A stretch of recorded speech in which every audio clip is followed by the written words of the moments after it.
네, 아는 기자 아자 시작합니다. 사회부 법조팀 법 성혜란 기자 나와 있습니다. 네, 새로운 변곡점을 맡게 됐다는데 일단요, 이화영 전 부지사가 말하는 이 방북 비용이라는 게 대체 뭡니까? 네, 한마디로요. 이 북측이 김성태 전 쌍방울그룹 회장에게 이 이재명 당시 경기지사의 방북에 따른 대가로 요구했던 돈입니다.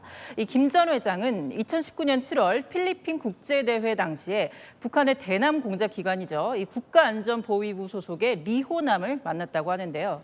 이 자리에서요. 이 김 전 회장이 이 지사가 다음 대선을 위해 방북을 원하니 협조해달라고 부탁을 했고요. 이렇게 말을 하니까 리호남이 의전을 위해 벤츠도 필요하고 헬리콥터도 띄워야 한다며 방북 비용 500만 달러를 요구했다는 겁니다. 그래서 김성태 회장이 실제로 500만 달러를 북한에 준 거예요? 그건 아닙니다. 이 김 전 회장이요. 이를 이화영 전 부지사에게 보고를 했더니 화들짝 놀라면서 좀 깎아봐라 이렇게 했다는 건데요. 300만 달러로 조율한 뒤에 다시 보고를 하자 100만 달러면 되지 않겠느냐고 했고 김 전 회장이 통 크게 제가 내겠다고 했다는데요. 이 확정된 300만 달러를 세 차례에 걸쳐서 북측에 보냈다는 게 이 김 전 회장의 지난 법정에서의 굉장히 구체적인 진술입니다. 실제로 300만 달러는 보냈다고 진술을 하는 거군요. 자, 그러면 이 유동규 본부장 외에 이재명 대표의 최측근 3인방 중에서도 보면 이화영 전 부지사가 만약에 입을 연 거면 처음 연 거예요, 그죠? 예, 그렇습니다. 한번 살펴볼까요? 이 이재명 대표의 최측근인 이 정진상 전 민주당 정무조정실장 그리고 김용 전 민주연구원 부원장 모두 입 열지 않았죠. 검찰도 이 끝끝내 천화동인 1호 지분 일부를 받기로 했다는 이른바 428억 원 약정 의혹은 재판에 넘기지 못했는데요.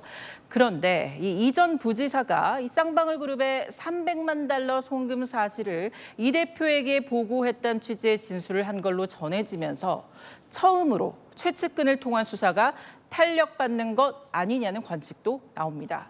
검찰은 장기간 수사로 확보한 이 물증과 진술을 바탕으로 이 전 부지사가 도저히 부인할 수 없는 상태에 이르렀다고 보고 있는데요.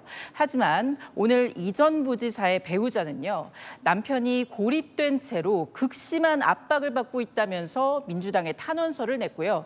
제가 이 전 부지사 변호인과 직접 통화를 나눠봤는데 진술과 관련한 일부 보도는 사실과 다르다면서 금요일 중에 정확한 입장을 기자회견을 통해 밝히겠다고 했습니다. 좀 더 지켜봐야겠군요. 그런데 만약에 보도가 사실이라면, 그러니까 네.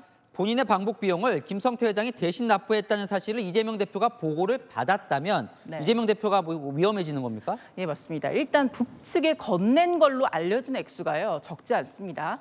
방북 비용 300만 달러는 이 한화로 환산하면 38억 원 상당인데요. 뇌물 액수 1억 원이 넘어가면요. 가중처벌 범위에 해당합니다. 게다가 300만 달러가 단순히 방북에 드는 경비가 아니라 정치적 목적인 방북 달성을 위한 대가라는 점에서 뇌물 의혹 짙어질 수밖에 없는데요. 사실관계 확인을 위한 소환 조사는 물론 조사 내용에 따라서 구속영장 청구 역시 불가피하다는 관측 나옵니다.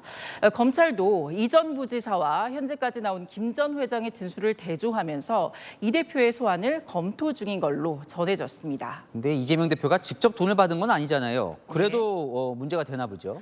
네, 그동안 그렇게 주장을 또 해왔는데요.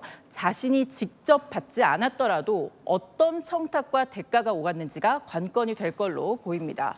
이 대표가 이끌던 경기도의 대북 사업 특혜를 누리던 쌍방울 그룹이 북측에 이 대표의 방북 약속을 받아내는 대가로 300만 달러를 건넸다는 사실이 입증된다면 처벌 가능성 높다는 게 법조계 분석입니다. 네, 잘 좀 봐야겠네요. 네, 아는 기자 성혜란 기자였습니다.